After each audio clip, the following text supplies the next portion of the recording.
يوم التأسيس. من الدرعية بدأت الحكاية. في المملكة العربية السعودية يطل يوم التأسيس ذكرى راسخة لبدء مشروع الدولة عام 1727 ميلادية، حين أسس الإمام محمد بن سعود الدولة السعودية الأولى في الدرعية. لم يكن التأسيس حدثاً عابراً، بل انطلاقة لفكرة دولة تقوم على الوحدة والاستقرار ونشر الأمن في قلب الجزيرة العربية. في ذلك الزمن تشكلت ملامح كيان سياسي واجتماعي متماسك يستند إلى قيم الدين والعدل وترابط المجتمع. يوم التأسيس ليس مجرد تاريخ يستعاد، بل ذاكرة وطن تتجدد في وجدان الأجيال. إنه يوم يربط الحاضر بالماضي ويؤكد عمق الجذور التي انطلقت منها مسيرة التنمية الحديثة.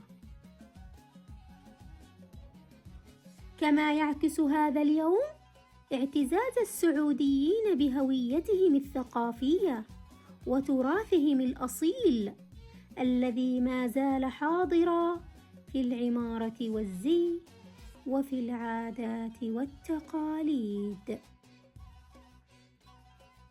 حين نحتفي به فإننا نستحضر زمناً من الصمود والبناء والتجدد والرخاء. ومن الدرعية بدأت الحكاية،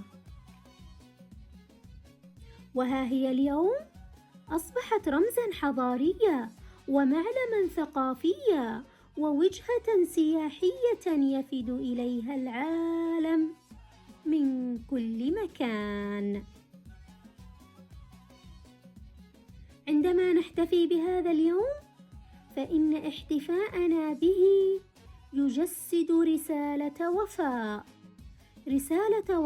لقادة صنعوا البدايات ومهدوا طريق الوحدة لبناء وطن تتعانق فيه الأصالة مع الحضارة، لتؤكد أن ما بدأ قبل 3 قرون ما زال ينبض قوة وشموخا وإلهاما وطموحا حتى يومنا هذا.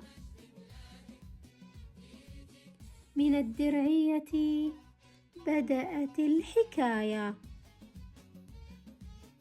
وأنا رباب الشامي كنت معكم في هذه الحكاية.